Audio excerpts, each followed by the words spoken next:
ان الحمد للہ نحمده ونصلی علی رسولہ الکریم اما بعد فاعوذ باللہ من الشیطان الرجیم بسم اللہ الرحمن الرحیم انا نحن نزلنا الذکر وانا له لحافظون صدق اللہ العظیم۔ کلام مقدس قرآن مجید کا 14واں پارہ ہے اور اللہ تعالیٰ کا اس پارے کے شروع میں فرمان ہے کہ یقیناً بے شک ہم ہی نے اس ذکر یعنی قرآن مجید کو نازل کیا ہے اور ہم ہی اس کی حفاظت کرنے والے۔ قرآن مجید کی حفاظت اللہ تعالیٰ نے اپنے ذمہ لے رکھی ہے، تو اس کا مطلب کیا ہے کہ اللہ تعالیٰ آ کے کیا یہاں پہ قرآن کو پکڑیں گے یا فرشتوں کو اس کی حفاظت پہ لگا دیں گے؟ نہیں، اللہ تعالیٰ نے کچھ انسانوں کو ہی چننا ہے اور چنا ہوا ہے۔ ہر دور میں اللہ تعالیٰ کی چناؤ ہوتا ہے، کچھ انسانوں کو اللہ انسانوں کے ذریعے ہی یہ کام لیں گے۔ اب وہ اللہ والے کون کون سے ہیں، کن کن کی قسمت میں یہ آتا ہے، یہ بڑے خوش نصیب لوگ ہوں گے جن کو اللہ تعالیٰ چن لے گا۔ حافظ قرآن، قاری قرآن، عالم جو قرآن کے عالم ہیں، مفسر ہیں، یہ سارے جتنے قرآن مجید کو یاد کرتی ہیں، حفظ کرتے ہیں، بیان کرتے ہیں، تو یہ سارے کے سارے اللہ تعالیٰ کے چنے ہوئے لوگ ہیں جو اس قرآن مجید کی حفاظت میں اللہ نے ان کو چن لیا ہے۔ اس طریقے سے اللہ تعالیٰ حفاظت کر رہے ہیں۔ ہزاروں نہیں، لاکھوں نہیں، کروڑوں میں یہ تعداد پہنچ چکی ہوگی کہ جن کے سینوں میں قرآن مجید ہے، جو قرآن کے حافظ ہیں، قاری ہیں، عالم ہیں لوگ۔ اب یہاں یہ نہیں سوچا جا سکتا کہ میں نے قرآن مجید حفظ نہیں کیا یا میرے خاندان میں یا میرے بچوں میں کسی نے نہیں کیا۔ نہیں، اللہ نے تیرے بچوں میں سے کسی کو پسند ہی نہیں کیا اس کام کے لیے، اس اہل ہے ہی نہیں۔ تو معافی مانگو اللہ سے، کوشش کرو ہمارے گھر میں سے کوئی ایک فرد تو ایسا ہونا چاہیے جو قرآن مجید کا حافظ ہو۔ سارے ہو سکیں تو بڑی اچھی بات ہے، ورنہ کوئی تو ہو جو اللہ تعالیٰ کے ان چنیدہ لوگوں میں جس کا شمار ہو جائے، تو بڑے خوش قسمت ہوں گے وہ لوگ، اور ہیں بڑے وہ خوش قسمت ہیں جو اس کام کے لیے اللہ نے چن رکھے ہیں۔ اور پیارے آقا علیہ الصلوۃ والسلام نے بڑی خوشخبریاں، بشارتیں سنا رکھی ہیں ان کے لیے۔ تو اللہ سے دعا ہے اللہ تعالیٰ ہمیں اس طرح کے خاص کر کے نیکی کے کاموں میں بڑھ چڑھ کے حصہ لینے کی توفیق عطا فرمائے۔ اور اسی پارے کی ابتدا میں شروع میں ہی اللہ تعالیٰ کا فرمان ہے کہ شیطان نے جو سمجھے کہ قسمیں اٹھا کے کہا تھا کہ میں لازمی تمام انسانوں کو گمراہ کروں گا،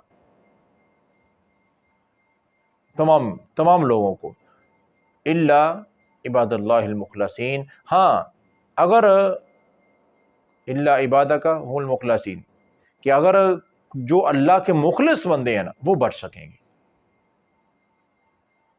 جو اللہ کے مخلص ہے۔ تو یہ بچنے میں خود محنت کرنی پڑے گی۔ شیطان محنت کرتا ہے نا بندے کو گمراہ کرنے میں، تو بندے کو محنت کرنی پڑے گی اس سے بچ کر سیدھی راستے میں چلنے میں، وگرنہ کوئی ایسا نہیں ہوگا کہ کوئی اور آ کے پکڑ کے کسی بندے کو شیطان سے کوئی دوسرا بچائے گا۔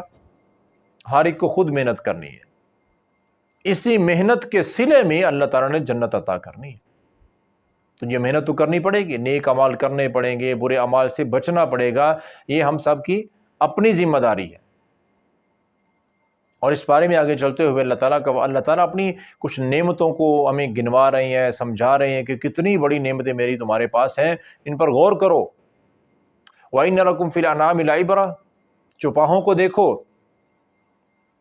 اس میں کتنا بڑا سبق ہے۔ مِن بَيْنِ فَرْثٍ وَدَمٍ لَبَنًا خَالِصًا سَائِغًا لِلشَّارِبِينَ، تم دیکھتے نہیں ہو کہ جانور چوپائے جو ہیں وہ چارہ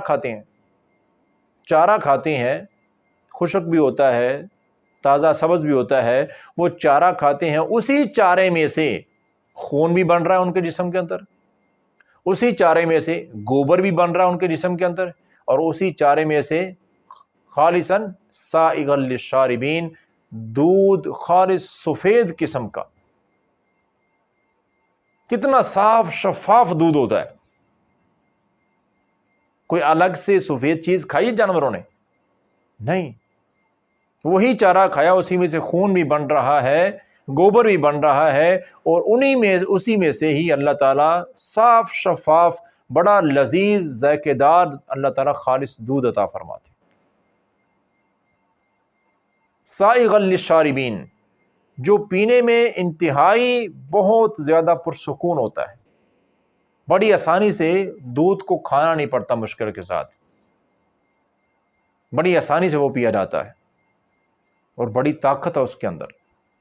تو یہ اللہ تعالیٰ کی بہت بڑی نعمت ہے اور اللہ تعالیٰ کی بہت بڑی نشانی ہے کہ دیکھو کس انداز میں اللہ تعالیٰ ہم انسانوں کے لیے کتنی نعمتیں عطا کر رہے ہیں۔ اور ایک اور نعمت کا اللہ یہاں ذکر کرتے ہیں، وَأَوْحَى رَبُّكَ إِلَى النَّخْلِ أَنِ اتَّخِذِي مِنَ الْجِبَالِ بُيُوتًا وَمِنَ الشَّجَرِ وَمِمَّا يَعْرِشُونَ۔ اللہ تعالیٰ کا فرمان ہے کہ شہد کی مکھی کو دیکھو، شہد کی مکھی ہزاروں پھولوں کا رس چوستی ہے، شہد تیار کرتی ہے۔ کس انداز میں شہد تیار ہوتا ہے؟ یخرج من بطونہا شراب، اس کے پیٹ سے پھر جب نکلتا ہے تو وہ شہد ہوتا ہے، مختلف الوانہ، اور شہد کے مختلف رنگ ہوتے ہیں۔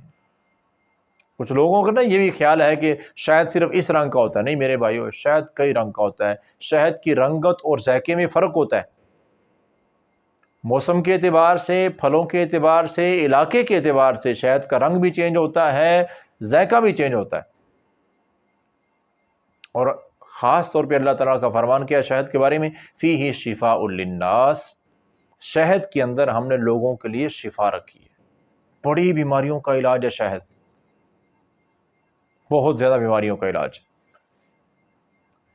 تو بہرحال یہ اللہ تعالیٰ کی بہت بڑی نعمت ہے، اور یہ نعمتیں گنوانے کے بعد اللہ تعالیٰ کا فرمان بلا کیا ہے، وَإِن تَعُدُّوا نِعْمَتَ اللَّهِ لَا تُحْصُوهَا، میری اتنی نعمتیں تمہارے پاس ہیں کہ تم شمار نہیں کر سکتے۔ لیکن حقیقت یہ ہے کہ لوگ بڑے ناشکرے ہیں، نعمتوں پر شکر نہیں ادا کرتے۔ ابھی کیا ہوتا کیا بلا، کیسے ناشکرے ہیں؟ کاروبار چل رہا تھا نا، پیسہ آ رہا تھا، کاروبار بند ہو گیا، نقصان میں چلا گیا، قرضے میں ڈوب گئے،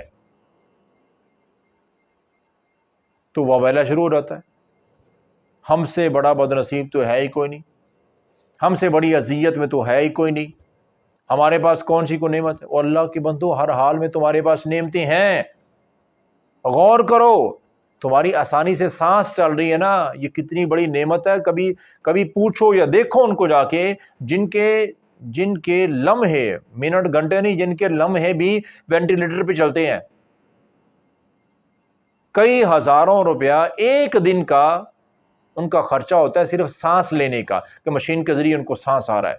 اگر وہ مشین ہٹا دی جائے تو جو سانس نہ آنے کی تکلیف ہے نا، وہ آپ ان کی زبانی سن نہیں سکتے، اور آپ کو سانس آسانی سے آ رہا ہے، یہ اللہ کی چھوٹی نعمت ہے۔